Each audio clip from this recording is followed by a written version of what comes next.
Hello, my dear and beloved students, and today we are going to do our part 4th of chapter 3rd, that is Nazism and the Rise of Hitler, from your history class 9th NCERT.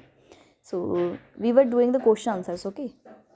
So we have been done this question number 4, that is why is Nazism considered calamity. So ये हमने part 3rd में कर लिया था. अब ये है आपका पार्ट 4th, और मैंने शायद पार्ट 3rd बोलते गलती से, है ना. तो ये आपका पार्ट 4th बच्चा. तो इस पार्ट 4th में हम इस क्वेश्चन से स्टार्ट करेंगे, क्वेश्चन नंबर 5 से. ओके, यहीं से हमने छोड़ा था पिछले में. सो क्वेश्चन यह है बच्चा, explain the impact of the first world war on European society and polity. तो ये कैसे एक्सप्लेन करेंगे, देखो बहुत ईजी वे होता है बच्चा. The first world war left a deep imprint on European society and polity. तो फर्स्ट वर्ल्ड वॉर में जो एक डीप इम्प्रिंट पड़ा था यूरोपियन सोसाइटी पे और पॉलिटी पे, it had devastating impact on the entire continent. ऐसे आप बता सकते हैं आप. ओके, अब देखो इसके पॉइंट्स क्या क्या. In society soldiers were ranked higher than civilians. जो सोसाइटी में सोल्जर्स थे उनकी बहुत ज़्यादा हायर रैंक थी अगर हम सिविलियन से कंपेयर करें तो, बिकॉज वही तो जाकर वॉर में लड़ते थे. ठीक है. Trench life of the soldiers were glorified by the media. जो ट्रेंच लाइफ थी यानी बहुत अच्छी जो लाइफ थी, मतलब बहुत ही ऐशो आराम वाली लाइफ थी, वो मीडिया के द्वारा दिखाई जाती थी, लेकिन असल में कुछ और ही था.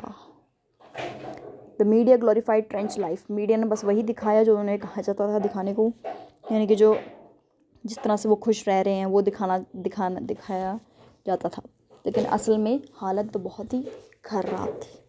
ठीक है, आगे देखो.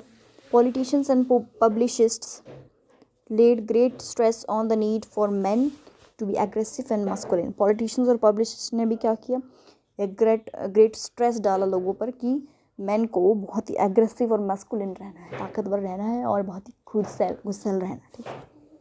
Aggressive war propaganda and national honour occupied centre stage in the public spare.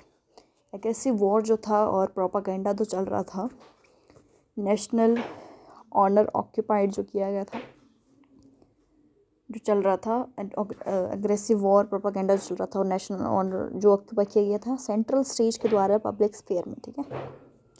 Popular support grew up conservative dictatorship that had recently come into being. बहुत ही ज़्यादा पॉपुलर सपोर्ट बन रहे थे हिटलर के, नाजिज्म की. ठीक है. अगला देखो. Democracy as a young and fragile idea could not survive the instabilities of inter war Europe.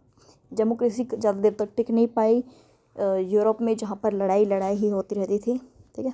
चलो बच्चों, अब एक्स्ट्रा क्वेश्चंस कर लेते हैं. क्वेश्चन नंबर 1 देखो. Trace the events that lead to the birth of the Weimar Republic. ये बच्चे 5 marks के क्वेश्चन हैं आपके. ठीक है, बहुत इंपॉर्टेंट है.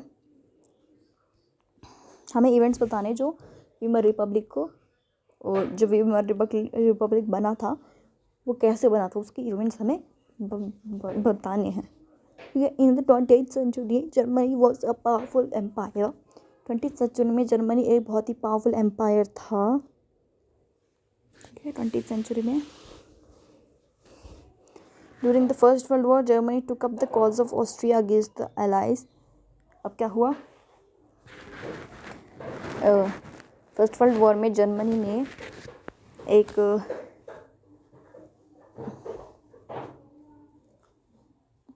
ऑस्ट्रिया को अगेंस्ट कर दिया अलाइंस के, और मैनी कंट्रीज़ ने ज्वाइन भी कर लिया वॉर को, ऐसा सोचते हुए कि हमें इससे कुछ तो मिलेगा, कुछ फ़ायदा प्रॉफिट होगा. ठीक है. Without realising the fact that the war would prolong and drain Europe of its resources. ये भी उन्हें पता नहीं लगा, उन्हें ये फैक्ट पता नहीं रहा कि ऐसा करने, इस वॉर की वजह से हमें नुकसान भी हो सकता है, हमारे सारे रिसोर्सेज वगैरह छीन लिए जा सकते हैं यूरोप के. लेकिन नहीं, उन पर तो अपना जुनून चढ़ रहा था ना, वॉर लड़ने का. Through Germany made initial gains by occupying France and Belgium, the Allies became stronger when the US joined them in 1917 and defeated Germany and the Central Powers. तो जर्मनी ने क्या किया, बहुत ही सारे इनिशियल गेन्स ऑक्यूपाई कर लिए थे, और फ्रांस और बेल्जियम को हरा भी दिया था, ऑक्यूपाई भी कर लिया था. ठीक है. जीत गया था। और जो एलाइज थी वो बहुत ही स्ट्रॉन्गर, लेकिन बाद में जब एलाइज बहुत ही स्ट्रॉन्गर हो गई, किस वजह से, जब यूएसए ने ज्वाइन कर लिया 1917 में। ओके, तो इससे क्या हो गया, डिफीट हो गई जर्मनी की, जर्मनी हार गया। फिर उसके बाद जब यूएसए ने ज्वाइन किया और सेंट्रल पावर्स भी हार गए। ठीक है, defeat of Germany resulted in abdication of German empire. से क्या हुआ, जर्मनी की हार की वजह से जर्मन एम्पायर को लूटना शुरू हो गया। This give an opportunity for the parliamentary parties to bring in a change in German politics. इससे क्या हुआ, इनको अपॉर्चुनिटी मिली, किनों को, पार्लियामेंट्री पार्टीज़ को, कि वो अब चेंज लाना ज़रूरी है जर्मन पॉलिटिक्स में। Democratic constitution with a federal structure was formed by the national assembly, यानी कि एक डेमोक्रेटिक कॉन्स्टिट्यूशन बनाया गया जो एक फेडरल स्ट्रक्चर था, जो कि एक नेशनल असेंबली द्वारा बनाया गया था, which meet at Weimar and the Weimar republic came into exist. जो वीमर पे मिला इसलिए उसका नाम वीमर रिपब्लिक बन गया। चलो, what was the outcome of the Versailles treaty. Versailles treaty के क्या क्या आउटकम थे, अब वो देखो। आंसर कैसे दोगे, देखो। At the end of the first world war in which Germany lost, जो आखिर में जब फर्स्ट वर्ल्ड वॉर ख़त्म होने ही जा रही थी, तो वो जर्मनी की हार हो गई उस वक्त। जो पीस ट्रीटी दी गई थी वो साइन की गई थी वर्सेल्स में विद द एलाइज के साथ जर्मनी की, है ना। तो Versailles treaty was harsh and humiliating for the Germans.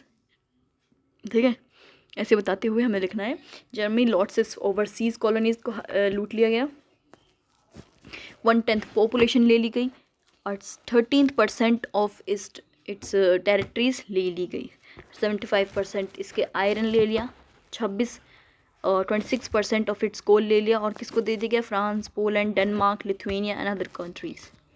Okay, आगे बताओ क्या लिखोगे। तो Allied Powers demilitarised Germany to weaken its power. जो अलाइड पावर्स थी उन्होंने मिलिट्री ले ली, छीन ली जर्मनी की, ताकि उसकी पावर कम हो सके।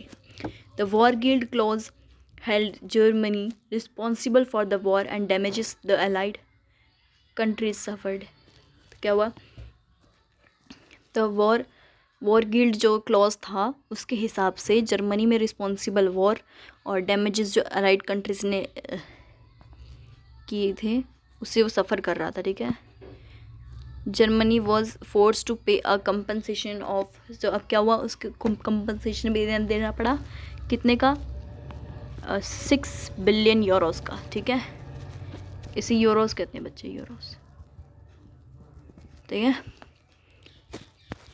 नेक्स्ट आता है, the allied आर्मीज occupied the resource rich Rhineland. Resource rich जो जगह थी वो जर्मनी की अलाइड ने ले ली, कौन सी, राइनलैंड। ठीक है, क्वेश्चन नंबर 3 आता है बच्चा, what was the impact of the war on European society and politics. War का क्या इम्पैक्ट था वर्ल्ड वॉर 1 का यूरोपियन सोसाइटी और पॉलिटिक्स पे। ठीक है, ये बताते हैं अब। The impact of the war on the European society was devastating. It affected the economic, social, and political fiber of Europe. The soldiers were placed above the civilians. soldiers थे वो above किए गए। ठीक है, और politicians थे वो publish किए गए थे, और emphasize किए गए थे need for a men to be aggressive, strong and masculine। तो लोग मेंस को बोला जा रहा था कि they need to be aggressive, strong and masculine. Okay, next comes, trench life was glorified by the media through a actual practice. The soldiers lead a miserable life in the trench with rats feeding on the corpses and faced poisonous gas। Trench life जो थी वो glorify की गई थी media के द्वारा, किसकी, जो एक्चुअल चीज़ें हो रही थी उनको तो नहीं दिखाया जा रहा था जो सोल्जर्स के साथ हो रहा था, और उनकी बहुत ही बुरी हालत की सोल्जर्स की भी, और ऐसे सोच भी नहीं सकते, वैसी हालत कर रखी थी सोल्जर्स की तो। और जो रैट्स थे, रैट्स फीडिंग, रैट्स खा रहे थे उनको, ऐसे ऐसे करते थे, बहुत बुरी हालत थी, रैट्स बहुत सारे थे, और पॉइजनस गैस भी आती थी वहाँ पर, ये हालत हो रही थी वहाँ पर। Through war and international honour was brought to the forefront people were in support for the conservative dictatorship. अब वॉर जो हो रही थी और नेशन का जो ऑनर था वो जा रहा था, और इसलिए लोगों ने सपोर्ट करना शुरू कर दिया किसका, कंजर्वेटिव डिक्टेटरशिप का। Due to the instabilities of war की वजह से जो इंस्टेबिलिटीज़ हुई थी, यूरोपियन डेमोक्रेसी वो ज़्यादा देर तक सर्वाइव नहीं कर पाई, और इसीलिए एक नए आइडिया की ज़रूरत थी। ठीक है, एक शॉर्ट नोट लिखना है आपको इस पार्ट सीस्ट पे लीग पे, इस पार्ट सीस्ट लीग पे। अब देखो क्या होता है बच्चा, वो Germany had to pay war reparation after its defeat in the First World War, but Germany refused to pay. तो देखो क्या हुआ, जर्मनी ने वर्ल्ड वॉर 1 का जो रिपेरेशन उसको पे करना था, कंपनसेशन जो पे करना था, वो अपने अब उसने मना कर दिया था करने को, क्योंकि उसके पास कुछ बचा ही नहीं करने को। सो जर्मनी को रिफ्यूज़ कर दिया गया था, रिफ्यूज़ ने मना कर दिया कि अब मैं नहीं दूंगा पैसे, बचे ही नहीं मेरे पास। सो फ्रांस ने क्या कर लिया, रूर उसका ले लिया, उसका रूर छीन लिया, जो जिससे कि जर्मनी की इकोनॉमी चल रही थी, उसमें कोल मिलता था, कोल रिसोर्सेज थे। In retaliation Germany printed paper currency recklessly.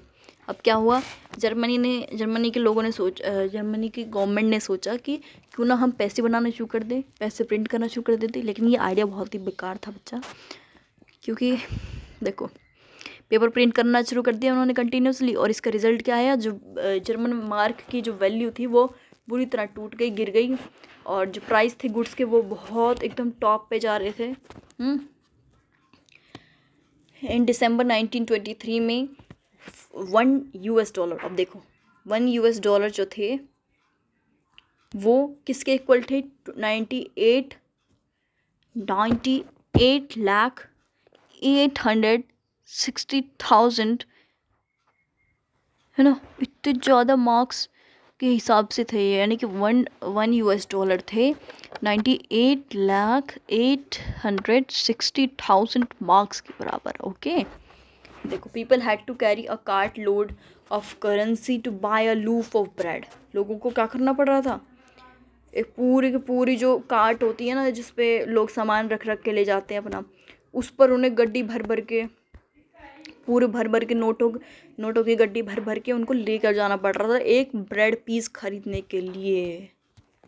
ठीक है, बताओ क्या हालत थी, पैसों की ऐसी कीमत हो रही थी। ठीक है, गरीब के पास भी जेबों में भर भर की गड्डी थी। ठीक है, this crisis is known as hyper information. इस क्राइसिस को क्या कहा जाता है, हाइपर इन्फॉर्मेशन, जिसमें कि जो चीज़ों की वैल्यू थी वो बहुत एकदम टॉप पे थी, और जो ज़्यादा नोट बनाने की वजह से जो नोटों की वैल्यू थी, मार्क की वैल्यू थी, वो कम होती चली गई थी। फाइन बच्चा, अब देखो। ओके स्टूडेंट्स, या सो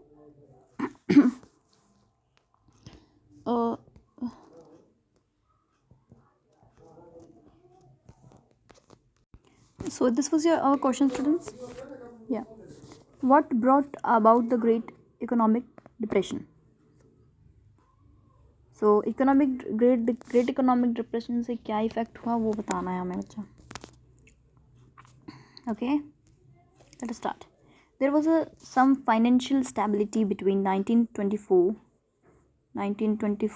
and 1928 में कुछ फाइनल स्टेबिलिटी हुई थी। Short term loans for the US help industrial recovery in Germany. जो शॉर्ट टर्म यूएस हेल्प कर रहा था लोन दे देकर, उसी इंडस्ट्री रिकवरी हो रही थी जर्मनी में, और हेल्प हो रही थी उसकी जर्मनी। ठीक है, जब 1929 में when the wall street exchange crushed, जो वॉल स्ट्रीट एक्सचेंज था वो टूट चुका था बिल्कुल, तो यूएस ने विड्रॉ किए ऑल द लोन्स, सब सारे लोन्स वापस मांगने शुरू कर दिए, और people rushed into sell their shares as they thought that the prices would go down drastically. सब ने क्या किया, अपने शेयर्स बेचना शुरू कर दिए, क्योंकि वो ऐसे सोच रहे थे कि जो प्राइस थे वो बहुत ही कम हो जाएंगे फिर बाद में। It was said that the 24 अक्टूबर जो था, alone about 13 million shares were sold, कि जो 24 अक्टूबर के दिन अकेले, बस 24 अक्टूबर के दिन 13 मिलियन शेयर्स बेच दिए गए थे। This brought about the great economic depression. इससे क्या हुआ, ग्रेट इकोनॉमिक डिप्रेशन आया. Okay, the national economy of the US fail nearly 50% तक गिर चुकी थी. कब से लेकर कब तक, 1929 से 1929 में और 1932 में. ठीक है. The factories were shut down. जो फैक्ट्रीज थी वो बंद कर दी गई थी. एक्सपोर्ट्स रुक चुके थे, गिर चुके थे. और फार्मर्स अफेक्ट हुए थे बहुत बुरी तरह. And the speculators withdraw their money from the market. और जो स्पेक्चुलर्स थे यानी कि किराएदार थे, उन्होंने अपने मनी वापस लेना शुरू कर दिया मार्केट में से. और इससे इफ़ेक्ट यूएससी सिर्फ इफ़ेक्ट नहीं हुआ, पूरा वर्ल्ड इससे इफ़ेक्ट हुआ. ठीक है. अगला क्वेश्चन आता है बच्चा party. Question number 6. How did the great economic depression affect Germany. जो ग्रेट इकोनॉमिक डिप्रेशन था उससे जर्मनी में क्या इफेक्ट पड़ा. तो आंसर आप कैसे लिखोगे बच्चा. हाँ, क्या यूएसए की बात हो रही है. As in USA and the rest of the world. USA के साथ साथ पूरी दुनिया थी, द ग्रेट इकोनॉमिक डिप्रेशन से बहुत बुरी तरह इफेक्ट हुई थी. और जर्मनी तो बहुत बुरी तरह, और उनके लोग भी. ठीक है. The industrial production came down to less than 40% compare to 1929. अगर 1929 के हिसाब से देखें तो 40% कम हो चुका था, 40% गिर चुका था सारा industrial production. Workers lost their jobs and were paid less. उनको कम मिलते थे वेजेस, या फिर कुछ की तो जॉब ही छूट चुकी थी. ठीक है. और 6 मिलियन लोग जो थे उनको they were left without any employment. वो अनएम्प्लॉयड थे मतलब. और as jobs disappear the youth to criminal activities. अब जॉब्स नहीं मिल रही थी तो यूथ ने क्या किया, यूथ्स ने स्टार्ट कर दी criminal activities. Total despair, a deep anxiety and fear become commonplace in people. तो बहुत ही एंग्जाइटी बढ़ रही थी लोगों में, और बहुत ही डर बैठ गया था एकदम, क्योंकि क्रिमिनल एक्टिविटीज़ ज़्यादा हो रही थी, बहुत ही कॉमन हो चुकी थी ना. The saving of salaried people. जो सैलरी लेने वाले लोग थे उनकी जो सेविंग्स थी वो और पेंशन्स थी वो सब ख़त्म हो गई. और मनी की वैल्यू भी बहुत कम हो गई. जो स्मॉल बिजनेसमैन थे, सेल्फ एम्प्लॉयड लोग थे और रिटेलर्स थे, वो सब उन सबको लूट लिया गया. बिग बिजनेसमैन थे वो बिग, और कोई बड़ा बिजनेस भी पॉसिबल नहीं था बिना पैसों के. तो ठीक है. The sharp fall in agriculture prices. जो एग्रीकल्चर प्राइसेस थे उसमें भी बहुत गिरावट आई, और इस वजह से क्या हुआ, पीजेंट्स जो फार्मर्स थे वो भी बहुत बुरी तरह से इफ़ेक्ट पड़े थे. Women were in deep despair as they could not feed their children properly. क्योंकि वुमेन्स खुद तो खा नहीं पा रही थी, तो वो बच्चों को कैसे खिलाएंगी, कैसे उनका पेट भरेंगी. तो इसलिए वो भी बहुत दुखी थी. ठीक है. तो ऐसी हालत थी ग्रेट इकोनॉमिक डिप्रेशन के टाइम पे जर्मनी में. What were the powers that were given to the police forces in Nazi state? Nazism के टाइम पुलिस फोर्सेस जो थी, उनको क्या क्या पावर्स दी गई थी. तो देखो, ये हिटलर ने दी है.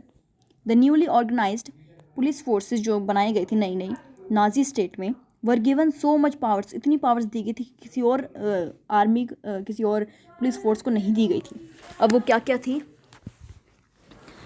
देखो. जो गेस्टापो टॉर्चर था वो चैम्बर्स में, वो सब उनको अलो किया गया था कि वो ऐसा कर सकते हैं. और they could rounded up and send to the concentration camp.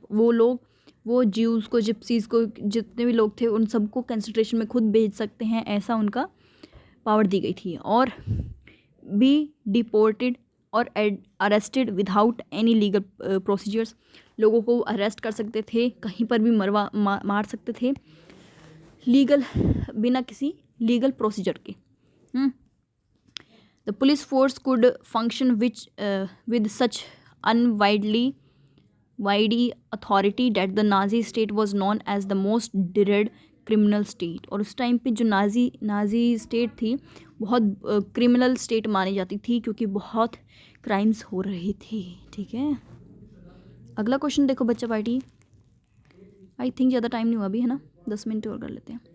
या what were the Hitler's foreign policies, क्या क्या थी देखो, जल्दी रिवाइज करेंगे क्योंकि मैं PDF भेज दूँगी, उसमें आप लर्न कर लेना। सो हिटलर्स की जो फॉरेन पॉलिसीज़ थी वो ग्रेट सक्सेस पे थी, बहुत ही सक्सेस मिली थी उनकी फॉरेन पॉलिसीज़ को हिटलर की। ही pulled out the league of Nations, उसमें सबसे पहले आता है बच्चा कि उसने लीग ऑफ नेशंस निकाली 1933 में, और उसने रीऑक्यूपाइड किया राइनलैंड को जिसने लूट लिया था अलाइड ने, और कन्फिस्केटेड बाय द फ्रांस जो लूट ली गई थी इन 1936 में। और 1938 में हिटलर ने ऑस्ट्रिया और जर्मनी को एक कर दिया, कौन से स्लोगन के साथ, 1 people 1 empire and the 1 leader, ऐसे कह के। ठीक है, अब देखो, या ही then captured the German speaking Sudetenland from चेको, मैं भी भूल गई, चेकोस्लोवाकिया। इसने क्या कैप्चर किया, जर्मन स्पीकिंग सुडेटनलैंड और चेकोस्लोवाकिया, जो